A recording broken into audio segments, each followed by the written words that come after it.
Magandang gabi mga masters, bali ngayon po ay 4 na videos po ma-upload ko po sa aking YouTube channel. Tama nga mga masters, 4 na videos nga po ang ma-upload ko po. Yon, what's up mga masters, nandito na naman tayo sa panibagong araw, panibagong kabanata na naman ang pagsasama-samahan natin ngayon guys.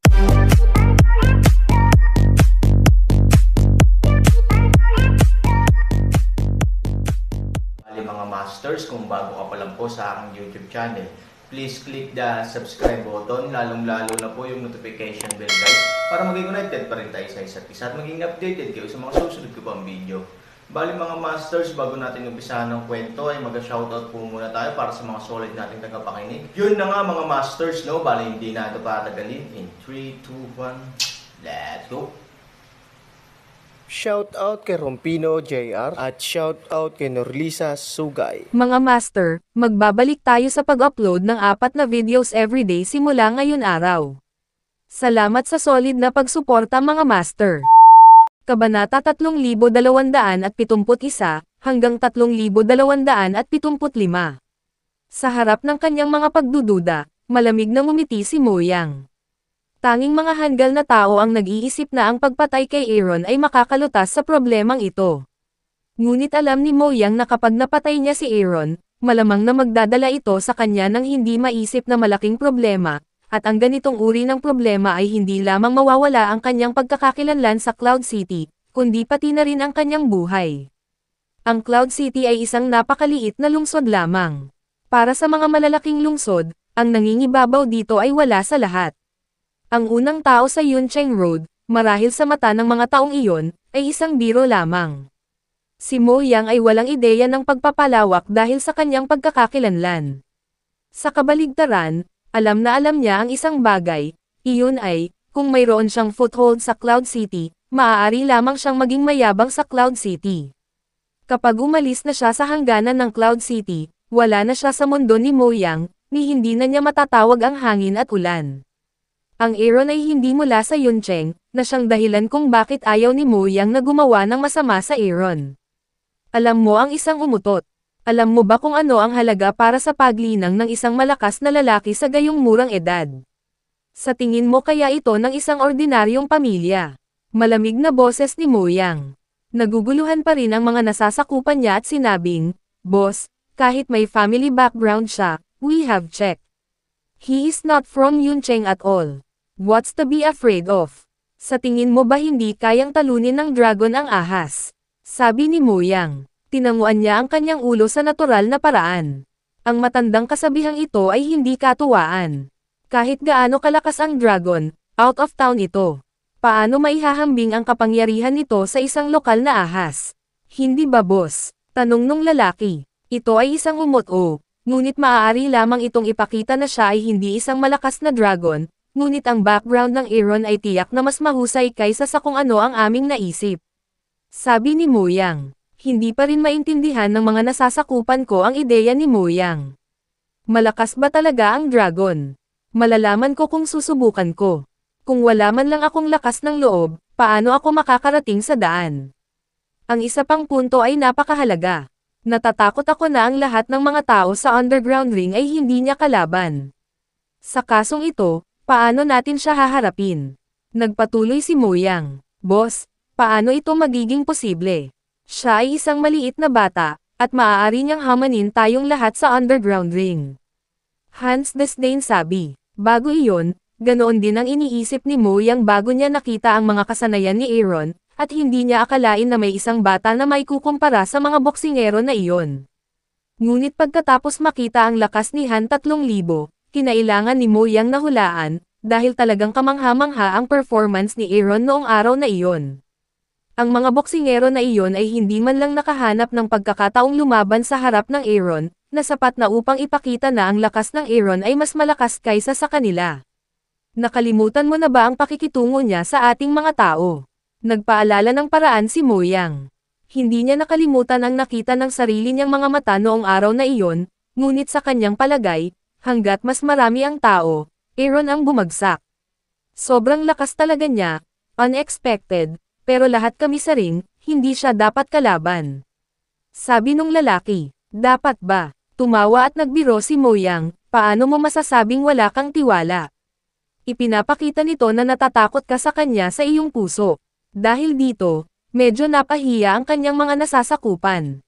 Hindi kasing lakas ngayon ang kanyang kumpiyansa. Matapos isipin ang huling pagganap ng Aaron, hindi siya sigurado na ang lahat ng mga manlalaban ay maaaring magbanta sa Aaron.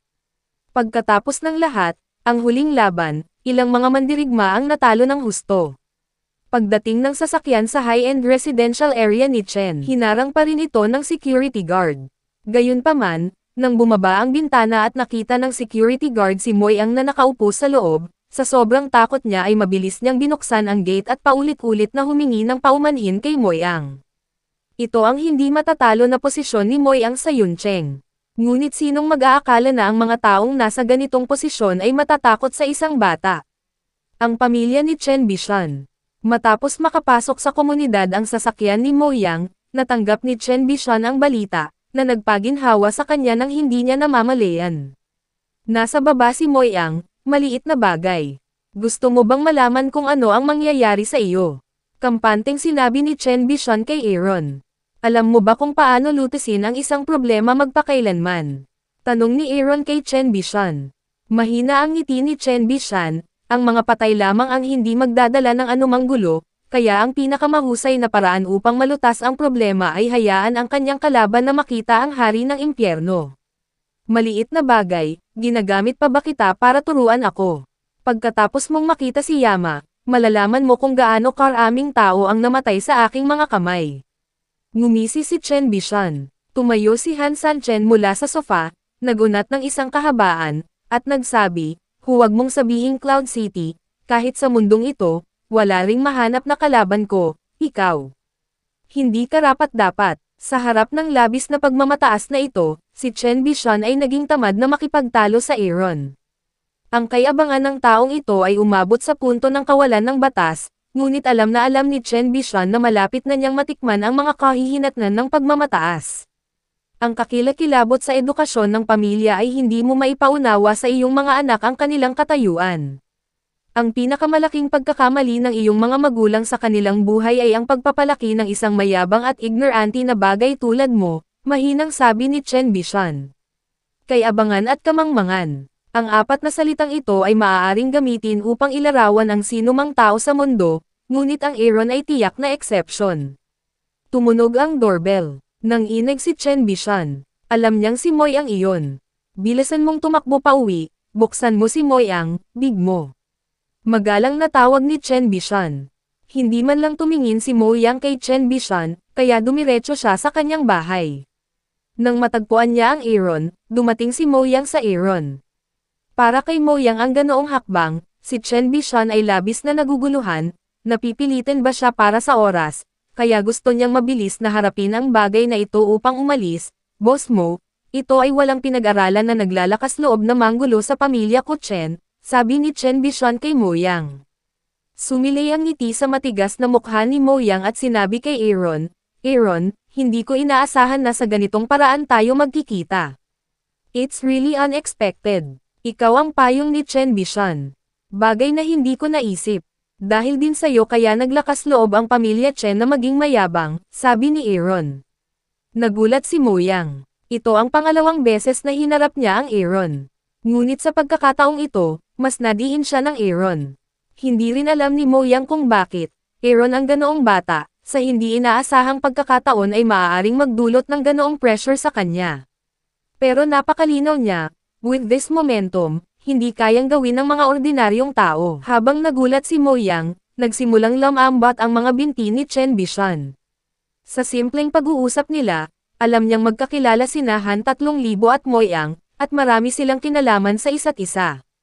Isa pa, mayabang pa rin ang ugali ni Aaron sa harap ni Moyang. Dahil dito, hindi mapigilan ni Chen Bishan na ipikit ang kanyang mga mata. Naghinala kasi siya na natulala ang mga mata niya kaya nagilusyon siya. Ito ay isang maliit na bata lamang. Paano ka magkakaroon ng lakas ng loob na tretuhin si Moyang sa ganitong ugali? Ngunit matapos kuskusin ang kanyang mga mata, walang nagbago sa kanyang harapan. At mararamdaman ni Chen Bishan na tila natatakot si Moyang sa Aaron, na nagiging blanko ang kanyang utak. Anong uri ng tao ang iyong nasaktan? Kahit si Mo Yang ay natatakot sa kanya. Sa ilang mga paraan, si Mo Yang ay hindi natatakot sa Aaron, ngunit sa hindi alam, dahil hindi niya alam kung anong uri ng background ang Aaron, at ang pagganap ng Aaron ay tila may malaking background sa likod nito, na kung ano ang Mo Yang ay nag-aalala tungkol sa. Hindi ako ang payong ni Chen Bishan. May utang akong maliit na pabor sa kanya. Ibabalik ko ito sa kanya ngayon. Paliwanag ni Mo Yang kay Aaron. Oh, tumingin si Aaron kay Mo Yang nang may labis na interes at nagtanong, paano mo ito ibabalik? Mukhang nahihiya si Mo Yang. Kung siya ay ibang tao, maaari niyang tulungan si Chen Bishan at ibalik ang pabor. Pero Aaron, ano pa ba ang magagawa niya?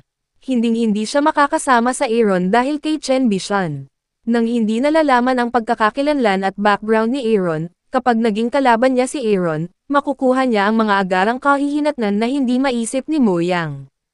Aaron, dahil ang bagay na ito ay may kinalaman sa iyo, ang relasyon ng tao na ito ay hindi nararapat na banggitin sa akin. Ano ang gagawin mo sa pamilya Chen?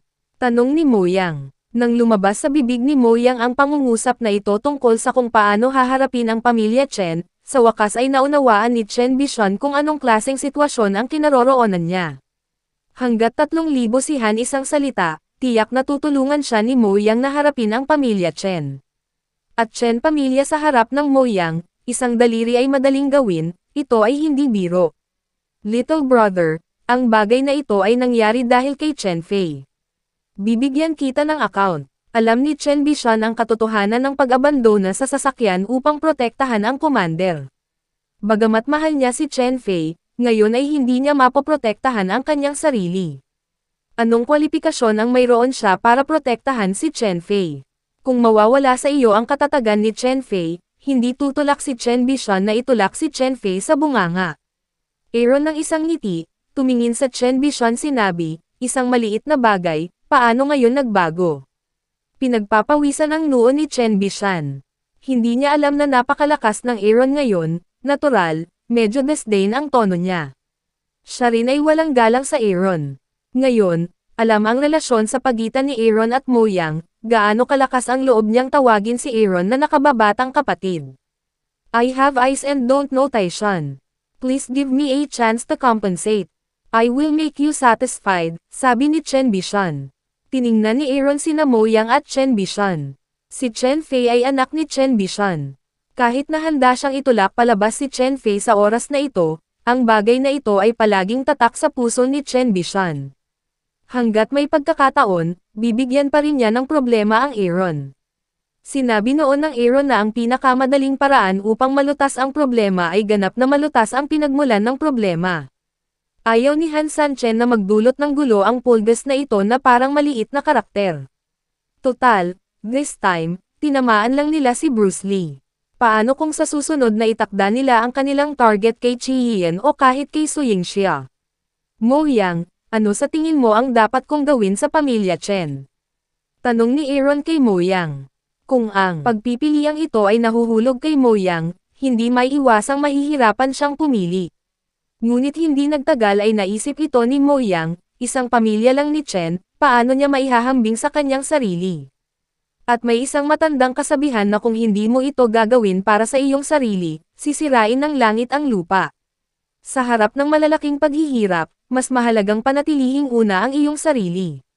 Sa isang araw, maaaring alisin si Changjia sa Cloud City. Sabi ni Mo Yang. Boom! Ang pangungusap na ito ay parang bolt mula sa asol para kay Chen Bishan. Alam niya na kung gusto ni Mo Yang na gawin ito, hindi makakatagal si Chen Jagan ng isang araw. Kuya Mo, hindi mo magagawa to. Minsan na nga akong tumulong sa'yo. May utang ka sa akin. Sabi mo ibabalik mo sa akin. Ngayon may pagkakataon ka na. Basta't kaya mong panatilihin ang pamilya Chen, ikaw at wala akong utang sa isa't isa. Sabi ni Chen Bishan kay Mo Yang na may pagtataka sa mukha. Mo Yang malamig ng ngiti, sinabi, huwag sisihin sa akin, upang sisihin ay maaari lamang sisihin mo provoke, huwag mag-provoke ng mga tao. Si Chen Bishan ay hindi gustong umiling. Kung alam niyang hindi madaling ma-provoke ang Aaron hindi niya pakikitunguhan si Aaron sa ugali na mayroon siya. Walang kasalanan ang hindi nakakaalam, kuya. Wala akong alam. Please give me another chance. Sinabi ni Chen Bishon kay Aaron. Sinabi ni Aaron kay Moyang, kung sasabihin mo ito, hindi dapat bawiin ng mga taong tulad mo. Oo naman, sabi ni Moyang tone firm. Han 3,000 magaan ng ngiti, ay nagsabi, sa kasong ito, ang bagay na ito sa iyo, bukas, ayaw kong makarinig ng anuman tungkol sa pamilya Chen. Naiintindihan ko na alam ni Moyang ang ibig sabihin ng Aaron. Ito ang inaasahan ng Aaron na haharapin ang pamilya Chen sa tahimik at mababang paraan, sa halip na gumawa ng bagyo sa buong lungsod. Ang pamilya Chen ay mayroon ding tiyak na impluwensya sa Yuncheng. Hindi simpleng bagay na lutisin ng tahimik ang pamilya Chen. Gayunpaman, sa posisyon ni Moyang sa Yuncheng, hindi ito mahirap gawin. At kahit may lumabas na bulong-bulungan, basta't alam ng mga tagalabas na ang bagay na ito ay may kaugnayan kay Moyang, talagang hindi sila nang ahas na pag-usapan ito ng madali. Nang malapit nang umalis si Aaron sa pamilya Chen, narinig niya ang tunog ng pagbukas ng elevator, at sa pamamagitan ng kanyang paghuhusga sa mga hakbang, ang bisita ay dapat na isang binata.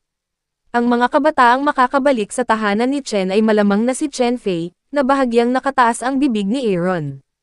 Ito ay isang magandang oras para sa kanya upang bumalik. Nang bumukas ang pinto, ang lalaking nakatayo sa labas ay si Chen Fei. Si Chen Fei, na magtatanggal na ng sapatos, ay natigilan nang makita niya ang Aaron. Pagkatapos ay wala na siyang oras na tanggalin ang kanyang sapatos, kaya pumunta siya sa Aaron. Inayos niya ang maraming tao na pumunta sa Aaron, ngunit hindi niya inaasahan na lalabas ang Aaron sa kanyang tahanan. Sinabi ni Chen Fei na kakadeliver lang. Sa presensya ng kanyang ama, si Aaron ay kailangan pang mamatay ng paulit-ulit. Aaron, napakatapang mo. Ang lakas ng loob mong magpakita dito. Alam mo ba kung saan ito? Sinabi ni Chen Fei kay Aaron na may mabangis na ngiti, hindi ba ito ang iyong tahanan? Sabi ni Aaron, hahaha humagalpak ng tawa si Chen Fei at sinabing, dahil alam mong pamilya ko ito, gusto mo pa bang mamatay? Yun na nga mga masters, no? Bali panibagong kabanata na naman yung natapos natin ngayong gabi. Muli, maraming salamat po talaga sa walang sawang suporta po sa aking YouTube channel na talagang inaabangan nyo po ang bawat upload ko po. Bali mga masters, magkita-kita ulit po tayo bukas ng gabi at ngayon po ay magpapaalam po muna tayo. Bali mga masters, bye-bye!